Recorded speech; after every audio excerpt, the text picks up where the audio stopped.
Israel Iran സംഘർഷത്തിൽ UN സുരക്ഷാ സമിതിയുടെ അടിയന്തര യോഗം പുരോഗമിക്കുന്നു. ഇറാന്റെ ആണവ കേന്ദ്രങ്ങളെ ആക്രമിക്കാനുള്ള ഇസ്രയേലിന്റെ നീക്കത്തെ എതിർത്ത അമേരിക്ക. സിറിയയിലെ ഡമാസ്കയിൽ നടന്ന ആക്രമണത്തിൽ 2 പേർ മരിച്ചു.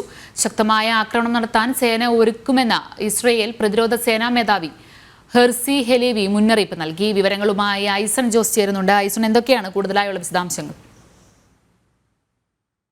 സാഹചര്യമനുസരിച്ച് നമുക്ക് ലഭ്യമാകുന്ന വിവരങ്ങൾ മനസ്സിലാക്കുകയാണെങ്കിൽ ഈ 2 പേർ സിറിയയിലേക്ക് നടന്ന ആക്രമണത്തിൽ കൊല്ലപ്പെട്ടു എന്നാണ് അറിയാൻ സാധിക്കുന്നത്. അതുപോലെ ശക്തമായ ആക്രമണം ഇറാനിലേക്ക് നടത്താനുള്ള തയ്യാറെടുപ്പിലാണ് തങ്ങളെന്ന് നേരത്തെ അഞ്ജന സൂചിപ്പിച്ചതുപോലെ സൈനിക മേധാവി വ്യക്തമാക്കുകയും ചെയ്യുന്നുണ്ട്. വളരെ പ്രധാനപ്പെട്ട സംഭവവികാസം ഈ മണിക്കൂറുകളിൽ സംഭവിച്ചുകൊണ്ടിരിക്കുന്നത് UN സെക്യൂരിറ്റി കൗൺസിലിന്റെ യോഗമാണ്.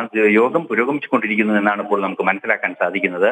തീർച്ചയായും ഈ പശ്ചിമേഷ്യയിലും മധ്യേഷ്യയിലുമുള്ള ഈ വിഷയത്തെ എങ്ങനെ അഭിസംബോധന ചെയ്യണമെന്ന ഒരു കാര്യം തന്നെയാണ് ആസൂത്രണം ചെയ്യുന്നത് എന്നാണ് അറിയാൻ സാധിക്കുന്നത്. നമുക്കറിയാവുന്നതാണ്, അമേരിക്ക ഉൾപ്പെടെയുള്ള സഖ്യകക്ഷികൾ സഖ്യനീക്കം ഇസ്രായേലുമായി നടത്തിക്കഴിഞ്ഞു. അതുപോലെ തന്നെ ബ്രിട്ടൻ, ഫ്രാൻസ് തുടങ്ങിയ രാജ്യങ്ങളും ലോകത്തിലെ വിവിധ രാജ്യങ്ങളും ഇറാന്റെ ആക്രമണത്തിനെതിരെ രംഗത്ത് വരികയും ചെയ്തിട്ടുണ്ട്.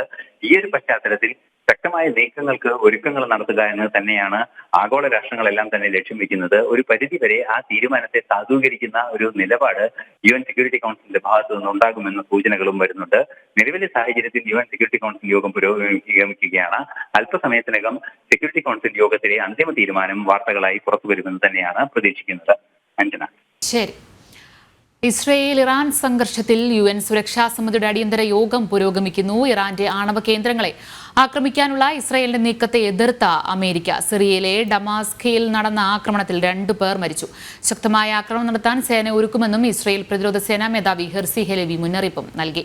വിവരങ്ങൾ നൽകുകയായിരുന്നു ഐസൺ ജോസ്.